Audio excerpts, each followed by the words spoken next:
Ya, terima kasih. Assalamualaikum warahmatullahi wabarakatuh. Waalaikumsalam Pada warahmatullahi kesempatan wabarakatuh. ini saya coba sharing informasi dalam konteks mungkin dua hal yang cukup penting ya di dalam hal penanganan bencana. Konteksnya adalah mitigasi dan kesiapsiagaan karena dua hal ini yang menurut saya yang paling urgent ya sebelum kita memasuki pada situasi penanganan darurat. Jadi dua hal ini yang menjadi menurut saya paling paling penting lah ya. Oke, slide berikut. Nah, ini gambaran 5 tahun terakhir ya tentang kejadian bencana di kita ya di Indonesia ini dari tahun 2020 sampai 2024. Jadi kelihatan bahwa kejadian bencana ini ya eh, dari 4.650 kejadian ya pada tahun 2020 ya tahun lalu memang menurun menjadi 2.107 di catatan dari BNPB. Tetapi kalau kita lihat untuk yang dampaknya ya terkait dengan pengungsi ini ya masih di atas 6 juta ya 6 juta 100 setiap tahunnya itu di atas itu. Nah ini yang mungkin menjadi concern kita. Yuk bayangkan 6 juta 100 yang harus kita layani, yang tentunya harus kita layani soal pangannya, gizinya. Ya, kalau misalnya rata-rata fungsinya mereka itu 5 hari saja dalam setiap kejadian itu bisa sekitar 600 miliar yang anggaran yang sudah keluarkan hanya untuk makannya si pengungsi ini. Nah ini yang saya pikir kita harus perhitungkan ini ya eh, terkait penanganan gizinya di masa darurat yang tentunya harus dipersiapkan dari pada saat sebelum. Oke, slide. Nah ini beberapa pengertian. Nah, saya pikir ini kita bencana. Jadi peristiwa atau peristiwa yang mengancam dan mengganggu kehidupan dan penghidupan masa yang disebabkan baik oleh alam, kemudian non alam maupun manusia sehingga mengakibatkan timbulnya korban jiwa, kerusakan lingkungan, kerugian harta benda dan dampak psikologis. Ini berdasarkan dari undang-undang ya, Undang-Undang Penanggulangan Bencana tahun 2007. Kemudian konteks pengungsi adalah orang atau kelompok orang yang terpaksa atau dipaksa keluar dari tempat tinggalnya untuk jangka waktu yang belum pasti ya sebagai akibat dampak buruk dari bencana. Oke, slide berikut. Nah, ini pengertian dari mitigasi adalah serangkaian upaya untuk mengurangi risiko bencana. Artinya bencananya kita tidak bisa cegah, ini pasti akan terjadi, tapi kita coba mengurangi risikonya. Ya. Oke, lanjut. Nah, terkait dengan kesiapsiagaan adalah serangkaian kegiatan yang dilakukan untuk antisipasi. Ya, jadi kita tidak bisa hindari bencana, kita harus mengantisipasi kemungkinan bencana yang akan terjadi melalui pengorganisasian serta melalui langkah yang tepat guna dan berdaya guna. Ini pengertian yang ada di undang-undang. Slide berikutnya. Nah, kalau kita bicara penanganan darurat, uh, di undang-undang itu dimulai dari kegiatan melakukan kajian. Kita menilai secara cepat situasinya kedaruratan itu seperti apa, termasuk misalnya terkait gambaran masalah gizi, apa masalah gizi yang muncul pada saat kedaruratan bencana itu. Kemudian ada penetapan status keadaan darurat bencana sebagai aspek kita di dalam upaya untuk melakukan penanganan darurat. Kemudian berikut ada upaya penyelamatan evakuasi bagi yang terdampak. Kemudian berikutnya, nah di sini peran kita di GISI itu dalam rangka untuk memenuhi kebutuhan dasar bagi korban. Ya, ada upaya untuk memenuhi kebutuhan dasarnya. Kemudian berikut ada upaya untuk melakukan perlindungan, terutama prioritas kepada kelompok rentan. Lanjut, dan pemulihan dengan segera prasarana dan sarana vital. Nah, konteks pembangunan udara dasar di sini menyangkut penyediaan bantuan terkait dengan kebutuhan air bersih dan sanitasi, kemudian pangan. Nah, ini konteks kita di sini. Jadi pangannya konteksnya ya penyiapan penyediaan untuk makan termasuk dengan kebutuhan gizi di sini. Ya konsepnya ke gizi, kemudian ke sandang, kemudian juga bagaimana dengan pelayanan kesehatannya, kemudian juga pelayanan psikososial, dan yang terakhir terkait dengan penampungan dan tempat hunian. Nah, ada beberapa hal pokok tentunya dalam penyelenggaraan bencana. Yang pertama bahwa pemerintah dan pemerintah daerah menjadi penanggung jawab di dalam penyelenggaraan penanggung bencana. Jadi dalam kaitannya dengan kegiatan mitigasi, kesiapsiagaan, pemerintah dan pemerintah daerah menjadi penanggung jawab. Ya. Soal pelaksananya, nah ini bisa macam-macam ya. Nah, konteks pemerintah di sini di tingkat pusat dikoordinasikan oleh BNPB. Sementara untuk di pemerintah daerah oleh BPBD provinsi maupun kabupaten kota. Nah, sebagai pelaksana, nah, di Undang-Undang 24 tahun 2007 dijelaskan juga di sini di pasal 27 bahwa setiap orang berkewajiban melakukan kegiatan penanggulangan bencana. Artinya, ini semua pelaksana, semua orang. Tetapi yang bertanggung jawab di dalam penyelenggaraan adalah pemerintah dan pemerintah daerah. Lanjut. Nah, ini gambaran peran dari BNPB dan PBPD ya dalam bencana. Jadi pada saat bencana itu konteksnya lebih banyak mengkoordinasikan beberapa aktivitas mulai dari pencegahan, mitigasi, kemudian upaya peringatan dini dan kesiapsiagaan. Sementara pada saat darurat, nah ini berubah. Jadi peran BNPB, BPBD itu sebagai komando dan pelaksana di dalam penanganan darurat. Kemudian begitu ke pasca dia akan berubah kembali menjadi mengkoordinasikan. Jadi ini peran dari BNPB BPBD tadi. Lanjut.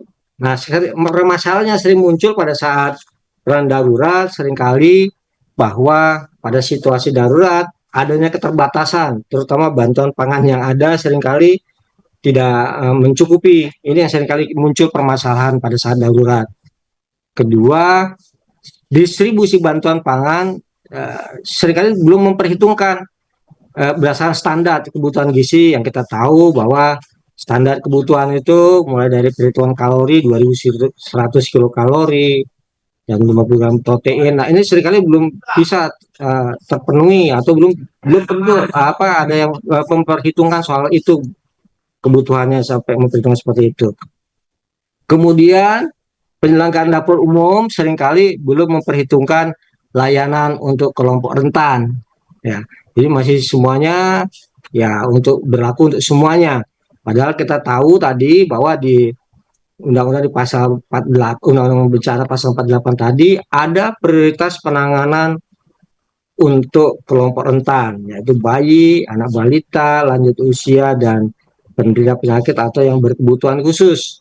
Ya, seperti yang punya penyakit bawaan. Ya. Kemudian, ya kita pahami sendiri, kalau kita sering ke lapangan, mungkin variasi menu makanan yang distribusikan juga masih belum baik. Ya, masih sangat tergantung dengan ketersediaan bahan makanan yang ada dan keterampilan petugas pengolah makanan yang ada di lapangan. Ini yang seringkali permasalahan-permasalahan sering muncul pada saat kejadian darurat, dan ini yang saya pikir perlu dilakukan persiapan atau pada saat mitigasi dan kesiapsiagaan. Oke, slide selanjutnya. Nah, sekarang apa sih upaya-upaya yang dilakukan dalam rangka mitigasi dan kesiapsiagaan khususnya di bidang gizi? Lanjut. Nah, tentunya kita bicara dari tujuannya. Tujuannya tentunya kita akan berupaya untuk mempertahankan atau memperbaiki status gizi dari masyarakat yang terdampak bencana. Kalau memang dia status gizinya bagus, ya kita pertahankan. Tapi kalau memang status gizinya kurang baik, ya tentunya kita coba perbaiki. Jadi jangan sampai gara-gara bencana dia malah jatuh status gizinya. Lanjut. Kemudian kita memastikan bahwa penanganan masalah penanganan gizi ya yang ada tentunya melalui intervensi bantuan yang benar, yang tepat, dan memadai. Artinya memadai tentunya ada standar-standar atau yang artinya sesuai dengan standar yang diberlakukan. Kemudian ada beberapa prinsip-prinsip tentunya yang menjadi pedoman kita di dalam melakukan kesiapsiagaan, yaitu bagaimana tentang pengelolaan bantuan pangan gizi pada kendaraan bencana. Yang pertama, harus disesuaikan dengan standar yang berlaku. Jadi dalam pengelolaan bantuan pangan, ya kita harus berpatokan dengan standar yang berlaku. Kedua, mempertimbangkan kebiasaan dan kesediaan pangan setempat. Jadi prioritasnya adalah bagaimana ketersediaan pangan di setempat. Kemudian memberikan kesempatan dan mendorong tiap keluarga terdampak untuk dapat memenuhi kebutuhan pangan dan gizinya. Jadi kita memberi kesempatan, jangan semuanya menjadi tanggung jawab dari petugas. Ingat bahwa tadi bahwa setiap orang punya kewajiban dalam penanggulangan bencana. Jadi walaupun dia sebagai yang terdampak, kita harus beri kesempatan bahwa dia harus ikut terlibat. Jadi jangan dibiarkan yang namanya pengungsi atau bahasa terdampak itu ya duduk manis tinggal nunggu jatah makan pada setiap kejadian. Jangan seperti itu. Jadi dia harus dilibatkan, ya. Kita beri kesempatan untuk kiranya dapat memenuhi kebutuhan pangan dan gizinya sendiri. Lanjut.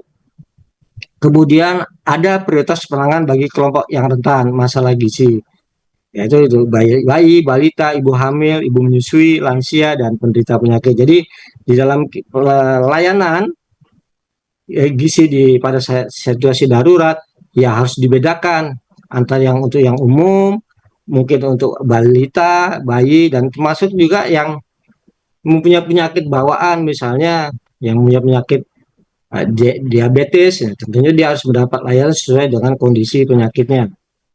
Lanjut, kemudian ya tentunya pelaksanaan ini semua melalui proses koordinasi dan kemitraan. Artinya tidak bisa dibebankan kepada salah satu pihak saja.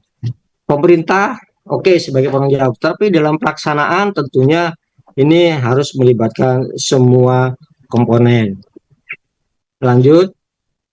Nah, ini beberapa upaya mitigasi dan kesiapsiagaan.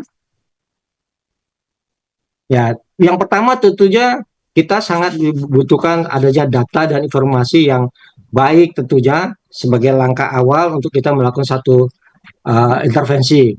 Jadi selanjut, seperti misalnya gambaran soal pemetaan wilayah rawan bencana, seperti apa sih gambarannya, kemudian data kependudukan terkait dengan kelompok rentan, proporsinya, bayi, balita di daerah seperti yang wilayah rawan tadi seperti apa, kemudian bagaimana dengan status kesehatan dan status gizinya di wilayah tersebut, kemudian bagaimana dengan pola makan, karena kita tidak bisa sama katakan soal pola makan nih di Indonesia karena berdasarkan pengalaman ya banyak juga daerah-daerah yang pola makannya berbeda ya. Kemudian bagaimana dengan persediaan pangan, jangan sampai uh, persediaan pangan yang ada di tempat itu mengganggu kesehatan pangan gara-gara bencana, kemudian kita mau melakukan bantuan, kemudian ini malah mengganggu stok pangan yang ada di daerah tersebut. Ya.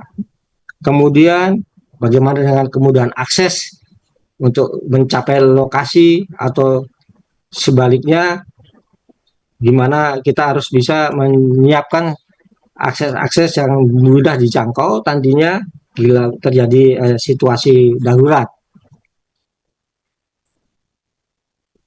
Kemudian penyiapan sumber daya. Nah, terkait dengan penyiapan sumber daya ini, yang pertama tentunya petugas pengelola. Dari konteks petugas pengelola di sini kita harus persiapkan yang kaitannya sebagai dia yang nanti sebagai pengelola, ya. Kemudian, jadi kalau misalnya kalau bicara di dalam mekanisme penanganan darurat, pengelola ini mereka yang akan bekerja di posko-posko. Sementara petugas lapangan ini adalah mereka-mereka yang akan bekerja di pos-pos lapangan. Jadi ini perlu disiapkan kapasitasnya. Kemudian bagaimana dengan dukungan logistik dan peralatan? Bagaimana kesiapan buffer stok pangan yang ada di daerah tersebut yang terutama di wilayah rawan? Bagaimana dengan kesiapan dengan peralatannya, ya, peralatan dapur umum, tempat penyimpanan dan lain-lain. Kemudian moda angkutannya, karena yang namanya bahan logistik ini tidak akan bisa jalan sendiri, jadi perlu ada mekanisme angkutan yang harus dipersiapkan. Kemudian bagaimana dengan biaya operasionalnya juga harus dipersiapkan. Jadi tidak pada saat darurat kita baru ribut bagaimana soal biaya operasional. Lanjut, slide berikut. Nah ini terkait dengan penyusunan norma standar prosedur dan kriteria. Tentunya perlu kita siapkan pedoman-pedoman dan petunjuk pelaksanaan. Yang utama pertama terkait dan bagaimana soal kaji cepat yang spesifik terkait dengan bidang gizi darurat. Kita harus siapkan itu bagaimana untuk kaji cepatnya, kemudian bagaimana soal pengelolaan bantuan pangan darurat, kemudian juga bagaimana dengan standar pemberian makanan untuk kelompok rentan.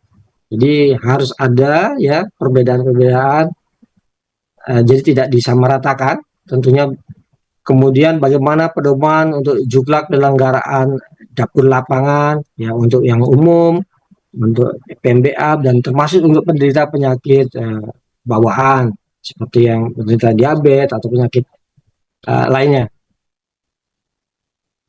Kemudian peningkatan kapasitas petugas dan masyarakat. Jadi di dalam web mitigasi ya kapasitas petugas perlu juga ini ya melalui sosialisasi dari pedoman-pedoman tadi yang pernah kita susun, kemudian melalui pelatihan, melalui simulasi maupun dengan geladi ya. Yang saya pikir itu perlu dilakukan secara rutin berkala ya. Kemudian kita harus menyusun sebuah rencana kontingensi ya, yang dimulai dari sebuah pengembangan skenario, kemudian disusun bagaimana koordinasi pelaksanaannya nanti, kemudian bagaimana dengan pembagian mekanisme mobilisasi sumber dayanya.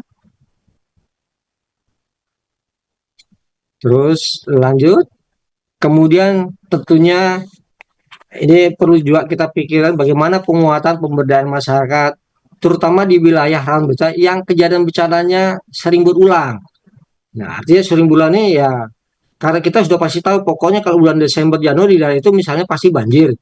Nah, ini tentunya kita harus persiapkan dari awal. Kalau udah tahu dia bahwa ini sering berulang, ya tentu ada persiapan-persiapan tentunya supaya tidak mendadak pada saat darurat. Jadi misalnya soal bagaimana penyediaan lumbung pangan daruratnya, ya harus disiapkan buffer stoknya seperti apa di masa-masa sebelum terjadinya kejadian bencana. Jadi harus ada penyiapan soal kesiapan buffer stok. Kemudian bagaimana koordinasian dan penyiapan layanan gizi daruratnya nanti harus dipersiapkan pengorganisasiannya. Kemudian juga lanjut penyiapan dukungan untuk biaya operasional nanti dari mana.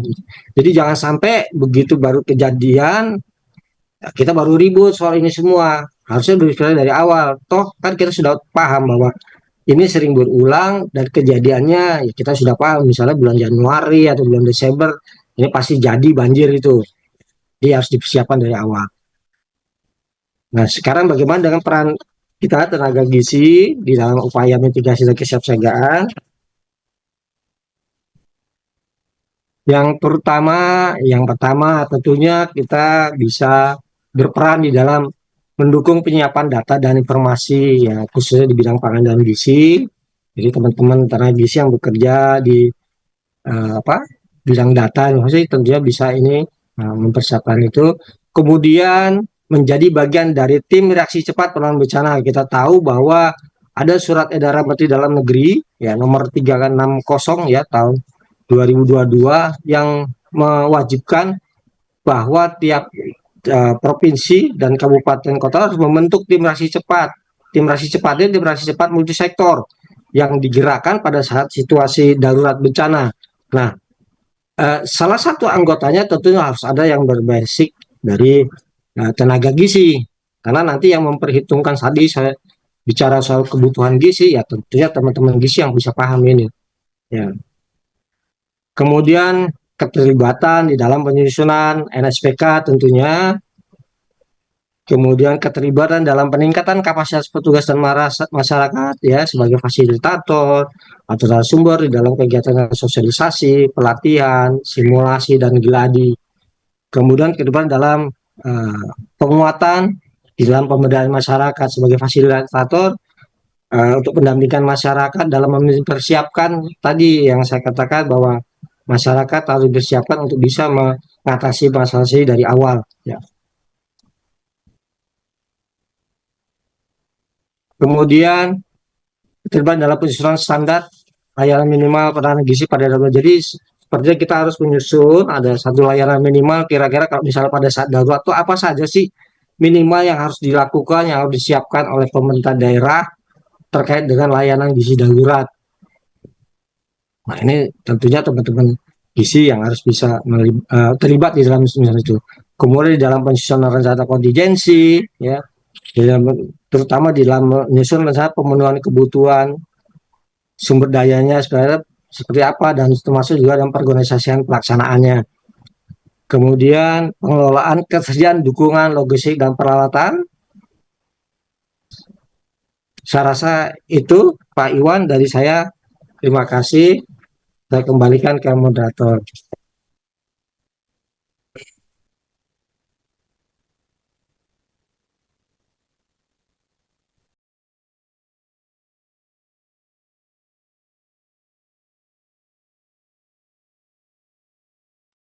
Pak Iwan izin. Oh ya maaf.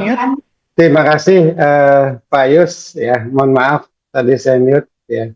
Coba saya mau nanya sedikit Pak Yus. Masih ada nggak dana DSP ya? Dana siap pakai? Ada, masih ada. Kayaknya nggak disinggung-singgung nih. Gimana dengan pemotongan? Dengan pemotongan ini, apakah kena juga gitu? Kalau DSP itu kan sangat tergantung dari kebutuhan. Oh begitu pada ya. saat darurat, iya. Masih Tapi tetap reserve bisa. cadangan tetap ada ya. Masih ada. Oke, siap. Tapi Pak Iwan jangan cuma DSP, coba tanya BTT juga ada itu. Iya kan, daerah kan punya BTT, kita di pusat punya DSP. Karena BTT di daerah kadang-kadang disembunyiin tuh, nggak pernah dipublish, gitu. Ya. Nggak pernah dipublish sama. Enggak lah, sekarang udah bisa kok, bisa diakses kok ya? BTT. Ya, diakses bisa. Ya. Oke, terima kasih Pak Yus ya. Kenapa tadi saya nyinggung dana DSP dan ada BTT juga? Karena untuk penanggulangan bencana itu butuh biaya ya, butuh biaya supaya teman-teman juga terinfo bahwa di BNPB dan di Pemda itu ada dana cadangan untuk penanggulangan bencana yang insya Allah tidak digunakan. Kita berharap itu, karena kalau digunakan susah semua ya Pak Yus ya, nggak enak lah, walaupun duit keluar tapi nggak enak. Saya persilahkan Bapak dan Ibu untuk mengklarifikasi, untuk bertanya tentang apa yang sudah disampaikan oleh Pak Yus Rizal selaku salah satu direktur di BNPB terkait dengan penanggulangan bencana di Indonesia. Saya persilahkan.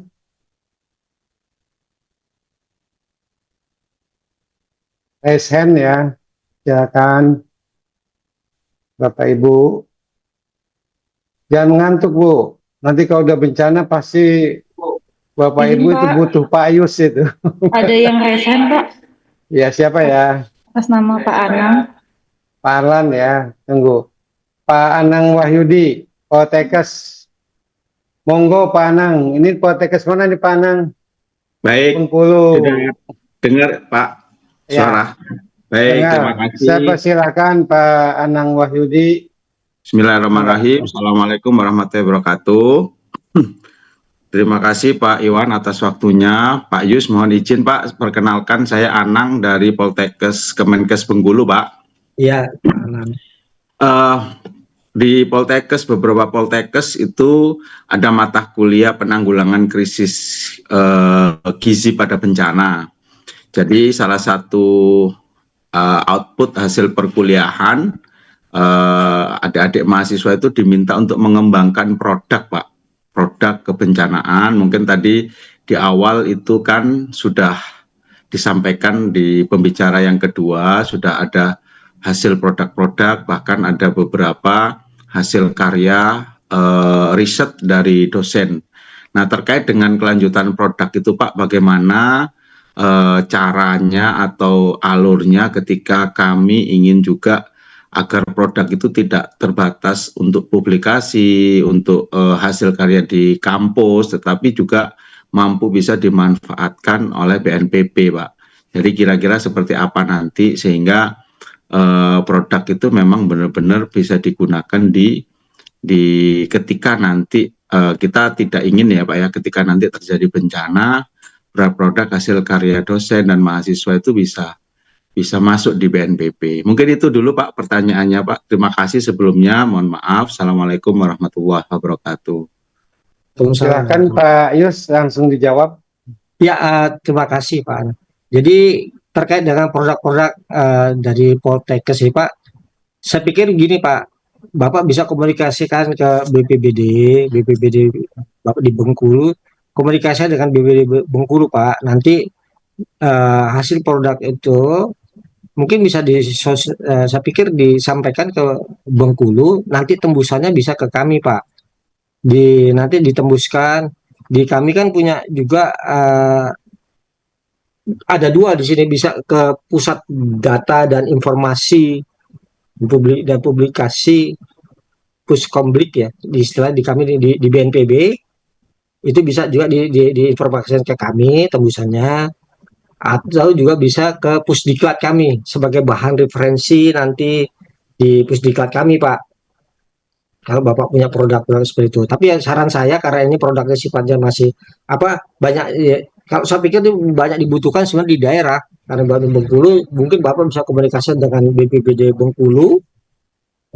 Nah, nanti kami ditembusi gitu Pak. Mungkin itu dari saya Pak. Bagaimana Pak Anang? Ya, baik Pak. Terima kasih Pak. Mudah-mudahan nanti juga ada yang misalkan yang sudah jalan, misalkan di NBB kerjasama dengan perguruan tinggi terkait dengan pengadaan produk ataupun dengan swasta untuk apa namanya praktek baiknya Pak. Terima kasih Ya. Pak Yus. Ya, oke, makasih Pak Anang. Terima kasih Pak Anang. Mudah-mudahan Pak Anang bisa berkoordinasi dengan BPBD di Provinsi Bengkulu. Saya rasa itu hal yang paling bisa. Terima kasih Pak Anang. Silakan yang lainnya Bapak Ibu.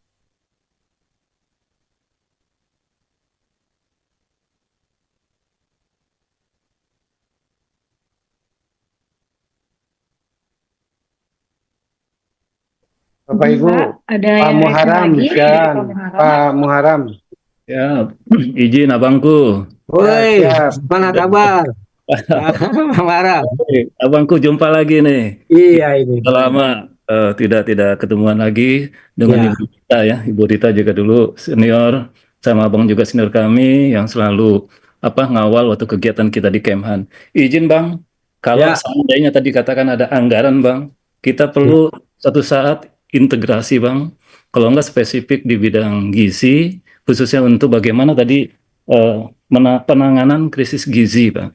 Nah, kita perlu suatu saat latihan gabungan, Bang. Kalau memang ada itu lebih exciting, Bang ya, lebih praktis, lebih bisa mendalami pada saat terjadi bencana.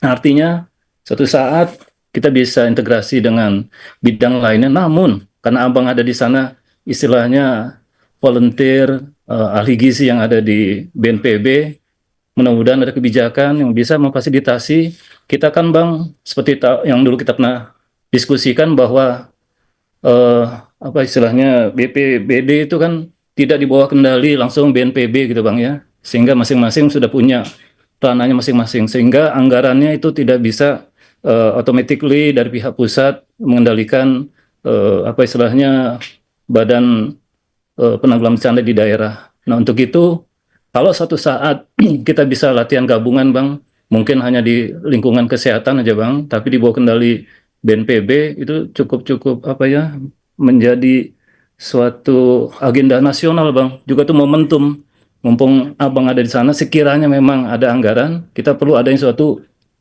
latihan bersama Bang, itu aja. Sehingga kita bisa bagaimana menerapkan tentang membuat rencana kontingensi, rencana operasi, seperti yang dulu kita pernah IMT Bang ya, seperti itu. Nah itu aja sih Bang, saran kalau seandainya memang bisa, yuk kita sama-sama kita punya katakan persagi yang ada di DPD, DPC, itu suatu saat bisa kerjasama seperti tadi, di depan Kementerian Sosial, yang mana mereka sudah punya titik-titik di kewilayahan yang sebenarnya itu bisa diberdayakan. Namun kita sebelum masuk ke wilayah, apakah kita bisa dalam hal ini secara strategi melalui istilahnya pusat antara Persagi dengan BNPB spesial, bagaimana kita merumuskan seperti yang tadi. Memang kita sudah bisa belajar dari Kemensos seperti itu, kemudian tadi juga dari mitra istilahnya dunia usaha, dunia industri juga cukup baik. Namun sekiranya bisa spesial hanya untuk bidang gizi, dalam ini Persagi dengan BNPB, Bang. Itu aja, Bang. Jadi kesannya atau saran kami adalah bagaimana kita perlu latihan gabungan, Bang, untuk penerapan penanganan krisis gizi pada saat kejadian bencana. Artinya kita perlu suatu saat mengetahui sebelum kejadian bencana seperti apa mekanismenya, kemudian pada saat kejadian bencana plus paskanya, Bang, khusus untuk krisis gizi, Bang. Itu aja, Bang. Terima kasih, Bang. Oke, terima kasih Komandan. Ya, Ya kan, Terima kasih Pak Yus. Pak Muharrem. Ya, memang ini dulu pernah kita BNPB lakukan ya, terakhir tuh sampai 2013 atau 2014 pernah kita tuh lakukan gladi itu rutin ya tiap tahun. Tapi memang sayangnya makin lama ini kita agak kesulitan soal penganggarannya untuk melaksanakan gladi bareng itu ya. Saya pikir ada mungkin ya bisa ada kerjasama juga nih kan, kita kan sekarang ada klaster ya, klaster penanganan bencana. Saya pikir perlu ada penguatan di klaster di kesehatan tuh ada namanya subklaster gizi. Nah, saya pikir ini masuk melalui di klaster gizi, kita coba gandeng. Nah, badan internasional ya. Saya ambil contoh nih, saya sekarang karena kebetulan saya berada di bidang logistik, saya coba nih dengan kemarin dengan UN OCHA ya, saya coba saya perlu untuk mengembangkan klaster logistik ke daerah. Ya, Bang. Itu dapat bantuan dari dukungan dari mereka, dan dia mencarikan tuh sumber pembiayaannya. Kemarin saya dapat dari UN Women, jadi dapatlah 3 lokasi nih, wilayah Bima, kemudian Kupang, sama besok minggu depan saya ke Sulteng ya, Palu, untuk pengembangan untuk klaster logistik. Jadi kelihatannya kita harus mainnya ke situ, karena kalau kita ngandelin dari anggaran dari APBN, APBD sekarang agak susah, gitu Pak Muharrem. Jadi kita harus main dengan teman-teman dari ya, UN. Nah, yang UN yang kaitannya dengan bencana ini kan UN OCHA. Nanti UN OCHA dia kan punya nih partner UN lain. Nah, biasanya dia akan carikan tuh. Yang penting kita concern ke situ, dia akan upayakan itu. Nah, kemarin saya udah sempat ngomong-ngomong nih untuk di Persagi ya dengan teman-teman yang bidang gizi. Saya coba bicara kaitannya dari hasil pertemuan kemarin tuh, saya udah bilang terkait dengan bagaimana soal rencana kita untuk menyusun standar makanan pada saat awal darurat bencana itu. Kemarin saya udah bicarakan dengan teman dari UN OCHA. Nah, mereka akan coba mencarikan untuk anggaran. Nah, saya pikir ini coba nanti kita itu kan Mas Muharrem barangkali nanti bisa, karena kalau ngali dari anggaran pemerintah saat ini kita agak kesulitan ya, apalagi daerah. Saya nggak tahu persis sekarang daerah kekuatan seperti apa. Jadi mekanisme untuk pendidikan latihan sekarang kita geser nih, kekuatannya di bukan hanya di BNPB tapi ke daerah melalui badan PPSDM ya. Di daerah kan sekarang punya tuh badan-badan itu, jadi kita gesernya ke sana. Jadi saya pikir teman-teman Persagi di daerah coba dekati melalui badan itu. Ya. Nanti kita akan support dari sinilah, dari pusatnya seperti itu mekanisme sekarang. Siap. Terima kasih, Bang. Mungkin kita bisa kerjasama dengan ODC kali, Bang, ya, yang US itu, Bang, karena dia suka mengadakan kerjasama. Namun secara politis apakah itu diizinkan oleh BNPB? Namun mereka biasanya ada istilahnya kegiatan dengan US. Ini sekarang kan juga kita lagi sulitan, tiba-tiba USAID kan sekarang di stop nih. Ya betul, saya nggak ada Bang. Nah, itu dia. Saya lebih suruh mainnya sekarang tuh main lewat UN aja gitu, bukan Waduh. lewat Amerika. Gitu. Dengan UN mungkin lebih lebih fleksibel kita Ya. Nanti kayak gitu. kami coba Bang kalau Sandi ODC, Sandi memang dia punya anggaran dan mau berkenan apa ya, Ah, ayo bagus kalau gitu nanti kita bisa kerjasama itu. maslahatnya aja Bang ya, kita lepas dari politis kalau sekiranya memang bisa Ah, iya. keyakinan bahwa Indonesia kan Oke. rawan bencana. Jadi kita angkat situasi apa demografi kita maupun kondisi geografi Ya, kita. Ya kita akan menjadi suatu kebijakan sekiranya memang ODC USA dia berkenan, mungkin kita kan sudah lepas dari Kemhan nih Bang, dulu kita biasa kerja nah, ya sama, udah nanti boleh. Oke. berikut ke lapangan masih inti di sana Bang, kita coba Bang, Ya, itu aja saran staf Bang. boleh. Terima Gak kasih. apa-apa. Nanti kita kontak-kontak aja ya. Siap Bang, siap. Harap ya. Oke, Siap. sip. Ya. Terima kasih Bang. Oke, terima kasih Pak Muharam, Pak Siap, Komandan. siap Bang Iwan. Oh ya, Bang. Pak Yus, saya juga nih mau ini tergelitik jadi ya, terkait Ya. UNOC itu ada kan kontaknya sama Pak Yus. Hmm. Kalau terkait dengan Spare Indonesia atau MPBI gimana tuh? Punya Kenapa? kontaknya nggak? Kenapa? Spare Indonesia sama atau MPBI, Masyarakat Peduli MP, Bencana MPBI. MPBI. Oh, MPBI Iya. ada. Sianto ya. Kenapa? Oh iya. Oke, nanti Pak Muharam bisa kontak juga tuh karena orang-orang yang pemerhati bencana ya, UNOCA, MPBI, Ah. dan Spare Indonesia ya. Siap Bang Iwan. Ya. Iya. Biar kita coba. biasa kumpul juga kok. Oh gitu ya. Iya, terakhir kemarin saya undang mereka tanggal berapa ya? Tanggal 3 ya. Tanggal 3 tuh. Tapi Kalau konteksnya kan kumpul ya logistik. undang-undang kita lah Pak Yus. Iya. Iya, gitu Tapi yang lah. datang dari pusat krisis itu kemarin. Enggak, maksudnya undang Persagi gitu. Oke, nanti ya. Iya. Undang, ya. Sip ya. Sip, ya. Oke. Oke, saya persilakan dari teman-teman yang lain. Ini menambah wawasan, menambah relasi kita, jaringan terkait dengan penanggulangan bencana di Indonesia. Saya persilakan teman-teman di daerah. Ini mohon jangan apa ya, jangan, harus aktif kita ya, harus aktif. Silakan, masih ada yang mau bertanya? Mumpung ada Pak Yusrija, salah satu direktur di BNPB, yang tentunya jaringannya cukup luas dalam penanggulangan bencana yang insya Allah nanti bisa Bapak Ibu manfaatkan di daerah. Saya persilahkan, jangan ngantuk ya. Kalau jam satuan nih, memang. Gimana Mbak Siva? Mungkin memang sudah tidak ada pertanyaan lagi ya Pak. Ya. Mau dilanjutkan saja Pak? Atau mungkin Tunggu dari sebentar. Pak Yus ada yang mau disampaikan juga? Atau sebagai closing ya Pak Yus, Ya. saya persilahkan. Closing Ya, statement. Ya. Ya, sebagai closing statement saya pikir mungkin teman-teman terutama dari rekan Persagi kita mungkin lebih memperkuat ya nanti ke depan ini yang kaitannya dengan mitigasi dan kesiapsiagaan. Karena saya berpikir yang namanya perangan darurat itu tinggal on aja.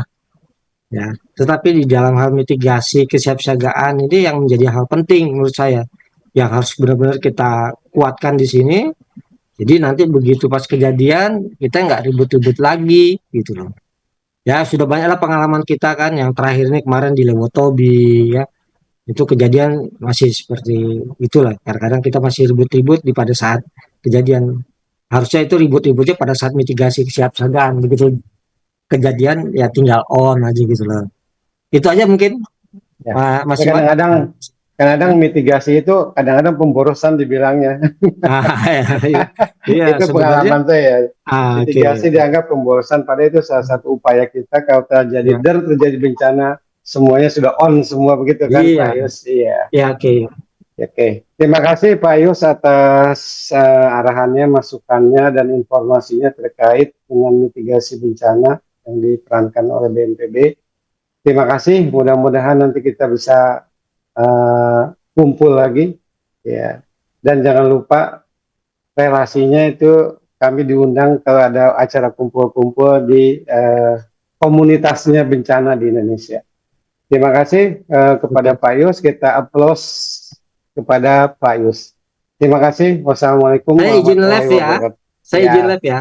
Ya.